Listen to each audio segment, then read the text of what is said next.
Heikagero is his second fight in the world circuit and it's a 10th fight overall in Super Punch-Out. Among speedrunners, he is a very interesting level in this game as he is one of the few fights requiring low rapids to beat him as fast as possible, a mechanic that's used very rarely in other levels but is mandatory here. When speedrunners began playing this game back in 2004, a lot of strategies were being discovered, and within 4 years, we've essentially seen improvements to half of the game, whether it be big ones or small ones. But one fight has always remained the same for a long time, and that is Heikagero with a task time of 1060, a level that was desperate for a new strategy by this point. At first, it didn't seem like it would happen, and that perhaps this fight was impossible to improve. But over a decade later, one change would happen that would not only change this fight in particular, but would completely redefine Super Punch-Out as we see it. This is the world record history of Heikagero.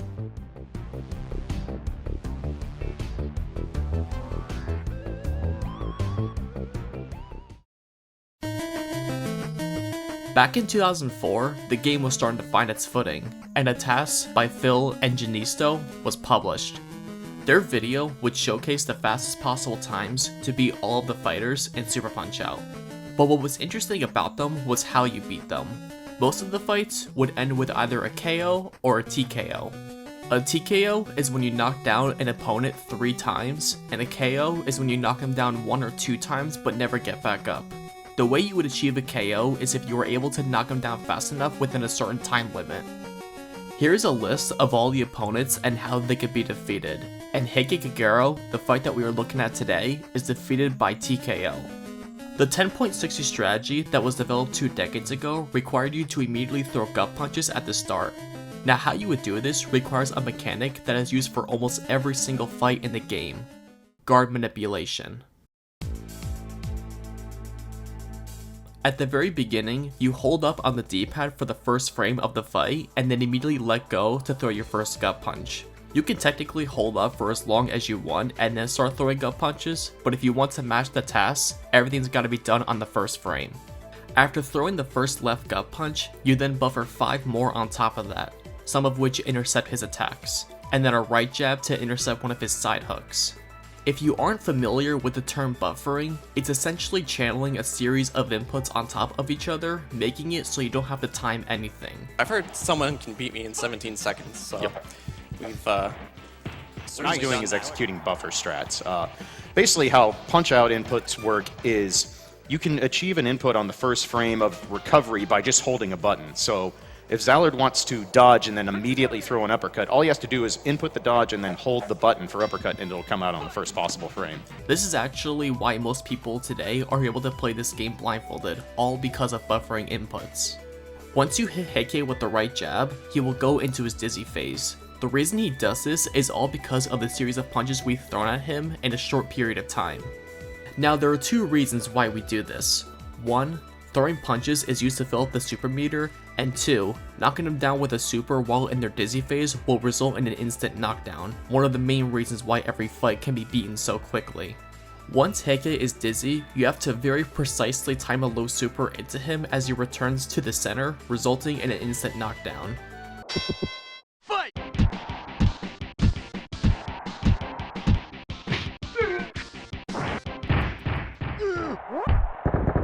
For phase 2, you have to counter his uppercut with a left gut punch and then buffer a high super. After that, you have to manually time another high super once Heike is idle and not doing anything. You can't buffer it or else he will raise his guard from you holding up. He also has a 3 in 8 chance to dodge the high super, so landing it isn't always guaranteed if you do it perfectly. If he does take the high super, then all you do is buffer a low super into his next attack and Heike goes down for a second time. Fight!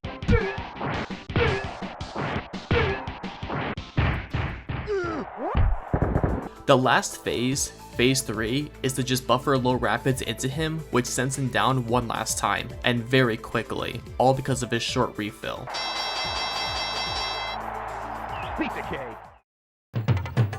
Doing everything correctly will result in Heike being defeated by TKO in 10.60 seconds. As such, this is a fight that would always be among the list of fights in this game that demanded that you defeat them by TKO.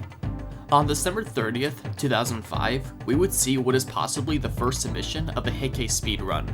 The runner named Douglas Lloyd submitted a time of 10.77, and if we look into the archives on Twin Galaxies, we get to see the video of his run, which was done on a VHS tape. To our knowledge, this is the earliest footage we have of a Heikagero speedrun. The video is almost 3 hours long, and that was because he recorded all of his fights in one go. Skipping to the 2 hour and 19 minute mark, we get to see the Heike fight done in 10.77. Douglas only lost 1 frame in Phase 1, but blew off 8 more frames in Phase 2, particularly on the non-buffered high super. Still, this was a good starting point for Heike. No improvements from Douglas were made after that, but he wouldn't be the only runner to set a Heike record. Just under a month later, Cash would end up tying Douglas's 10.77 time. Just like with Douglas, he recorded all of his runs in one go, and if we look at the times he wrote down, we can see that Heike was done in 10.77. Skipping to the 2 hour and 23 minute mark, we can watch Cash's run. In comparison, he lost 2 frames in Phase 1 instead of 1 like Douglas. His counter at the start of Phase 2 was slower, but what put him back on pace to tie the record was his non-buffered high super at the end, which he ended up doing faster than Douglas and was enough to tie the record. But after that, the community plateaued for a bit, and no records or even task improvements were being set on Heike. And for a while, it was like this. 1 year later would turn into 2 years later, then 3 years, and still, nothing was being discovered on Heike. Even with Adalakat's new tasks in 2006, 7, and 8, Heike was still 10.60, while a lot of other levels got improvements over the years. Bear in mind, it wasn't completely out of the ordinary that a new strategy on Heike wasn't found. If you look at Phil and Janisto's task video from July of 2004, the fastest times of Gabby J, Bob Charlie, Sandman, Aaron, Macho, and Hoy are still the current fastest possible times 20 years later. Maybe perhaps Heike was just in that group where a new strategy just isn't feasible. But one of the reasons why Heike was strange and even a little bit sought after compared to the rest is because he shared the same KO ability as a lot of the other fighters. We've already established that Heike was a TKO only fight, but what was interesting about him is that he had the same timer penalty conditions as a KO fight, meaning if you knock him down fast enough, he could stay down for a KO, saving an entire phase. But due to his big refill compared to every other fighter that can be KO'd, it just didn't seem possible to pull something like this off. By 2009, Punch-Out Wii was released, and Zallard1, an up-and-coming speedrunner for the Punch-Out games, was looking into optimizing that game instead, and it did take away some of the attention from Super Punch-Out, seeing as individual level records were being set left and right. Zallard would take a look at this game around 2011, and by this point, some of the world records have gone down by a little bit since the community was starting to rebuild itself. The new Heike world record was now held by Hydridge, with a time of 10.71, and Zallard decided that it was his turn to show off his skill, and he would do just that. In fact, he would end up tying the tasks on several fights, knocking out more than half the game. And to this day, half of them are still tied with the task since none of the strategies were obsoleted. Zallard also aimed to match the 10.60 strategy on Heike, but would come up just short. On June 18th, 2012, he would end up setting a new world record of 10.62, which is 1 frame off the task. His Phase 1 was frame perfect, but unfortunately lost a frame in Phase 2, resulting in a Phase 2 time of 9.45 instead of 9.43. Since Phase 3 is buffered, he would end up with a time of 10.62, making this one of the few fights back in 2012 to still be beatable. He would update the SDA threads on its progress, and it seems like he was going to have some competition. Sinister 1 is a Mike Tyson's Punch-Out specialist, and he was actually giving Super Punch-Out a try for a little bit. He gravitated towards Heike, and he too was also showcasing his progress on the SDA threads. He did stream on Twitch doing Heike attempts, but they are long gone now, and all footage is lost. Now, it was reported that on July 7th of 2012, Sinister achieved a 1064, which is 1 frame off Zallard's world record, with the 2 frames being lost in Phase 1, which makes him the first runner to achieve a frame-perfect Phase 2, which is where Zallard lost the frame. 1 day later, he would tie Zallard's world record, and he even had an attempt where he made it to Phase 3 frame perfectly, and essentially had a guaranteed shot to get the task match, but it was reported that he messed up the Phase 3 rapids. That, unfortunately, was enough for Sinister 1 to stop running Super Punch-Out and continue on his legacy in Mike Tyson's Punch-Out. That's it. That's it. That's it. I just beat the Taz. Oh my god, I'm holding start so hard. With Sinister 1 not running the game anymore, it just seemed like it was an obvious no-brainer that the next Heike world record holder was going to be Zerd with a time of 10.60.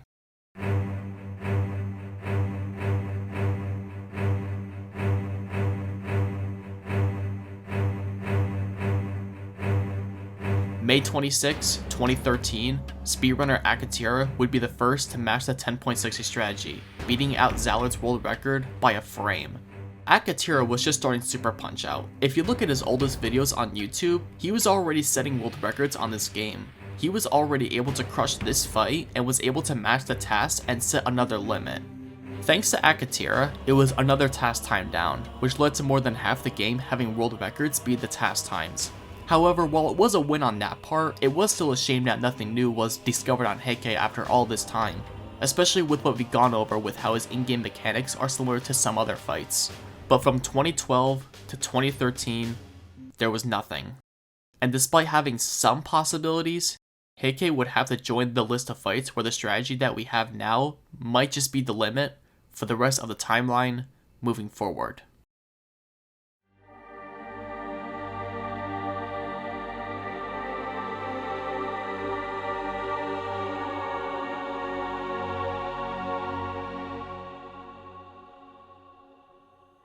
A sub 10 Heike was posted, and for the first time in roughly a decade, we finally see an improvement to Heikagero achieved by Zerd 1.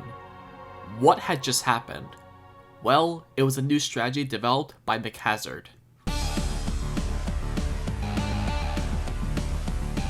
You see, Heikagero has been hunting down strategies in Punch-Out Wii and Mike Tyson's Punch-Out for a decent time now, and he decided to tackle Super Punch-Out.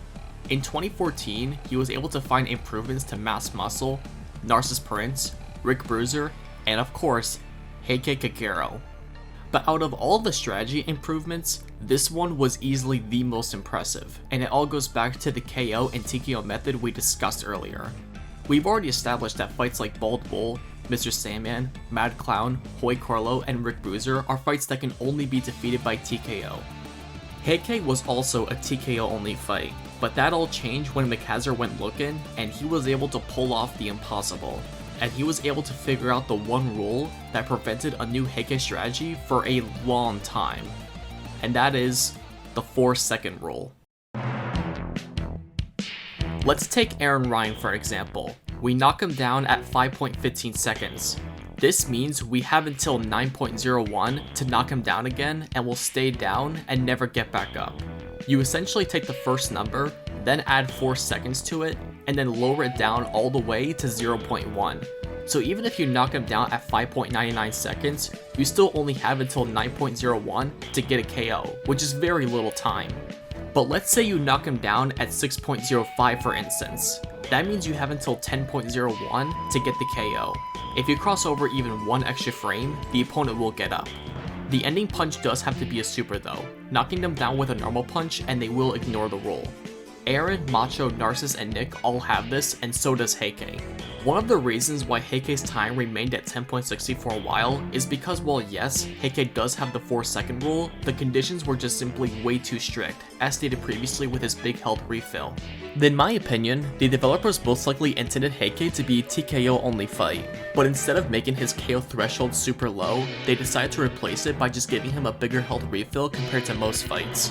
But despite everything, Heikagero decided to see if a KO strategy could happen, and well... Heikagero! Fight!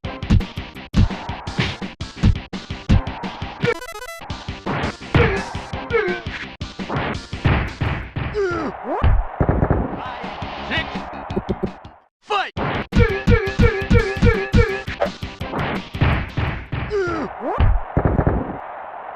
1, 2, 3, 4, 5, 6, 7, 8, 9, 10! Knockout! Beat the cake! A KO is possible and a new limit was made. Here's how the strategy works. The strategy opens up with the same method as before. You hold up for the first frame of the fight to raise his guard, let go of up, and then throw 2 right guts, 1 left jab, and 2 more right guts. After that, you have to delay a little bit and throw a left jab to counter one of his moves. When countering, you have to pause the game to fill up the super meter, which allows you to throw a punch earlier than you would otherwise be able to. This same method is used for Gabby J and Narcissus Prince world records, as well as a couple of single segment strategies. Once you unpause, buffer a low super and Heike will go into his dizzy. The dizzy buffer for this is a right jab, quick duck, and low super. This knocks Heike down at 6.03, which is a little more than a second slower compared to the original 10.60 strategy, but here comes the interesting part. Because of all that damage we've done on Heike, combine that with the fact that right gut punches deal more damage to him compared to left guts, he gets up with a slightly lower refill than usual. This means if we can knock him down again before the clock hits 10.03, we can successfully KO him and he does not get up for a second time. He stays down and the fight can end in 9.94 seconds. Now it is worth pointing out that while it is neat that we can KO Heike as opposed to TKOing him, Phase 2 is unfortunately random, more random than the previous strategy. Phase 2 requires you to buffer low rapids into his first attack. Once he escapes the chain of rapids being thrown at him, you need him to dodge the last one. It's a 1 in 8 chance that he dodges it compared to him blocking it. Now to be fair, you can still KO him if he does block the last rapid, but the best time you'll be able to pull off is a 9.99. Once Heike dodges the last rapid, you'll have to manually time the last low super into his next attack, and there's a 5 in 8 chance that he takes it. This brings the odds for Phase 2 to 7.8%. But that wasn't enough to stop Zerd from doing attempts on the new strategy. On January 25th, he did it and got the fight over, which is a nice redemption since he wasn't able to match the task on a 10.60 strategy. And now, Heike not only had a strategy improvement after a decade later, but can join the list of fights that can be possible to beat by KO and not TKO. 10 more years would pass, and we would see a lot of speedrunners follow through and tie the 9.94 strategy. Heike would be improved again, but not with a time lower than 9.94. Rather, a new TKO strategy that gets a time of 10.49 and is even used in single segment runs now, due to it having no randomness. Now, even though speedrunners still prefer to use the TKO method on Heike, seen as it's more safer than the 9.94 KO strategy, getting to this point where a KO is possible to pull off in real time is still really impressive. For anyone wondering if it's possible to pull off KOs on some of the other TKO fights, unfortunately, it's not. Although they have KO animations, they are only possible to access with cheats and hacks. Bull, Clown, and Rick have super low thresholds that are not humanly possible and can only be seen when hacking the game. Hoi Corlo is soft-coded unless you use cheats on him, and Sandman has no KO animation. It is a shame that they can never be done, which does limit the possibility of new strategies, but at least Heikagero isn't a part of that list anymore, and the result was quite possibly the coolest improvement in Super Punch-Out history. Thanks for watching.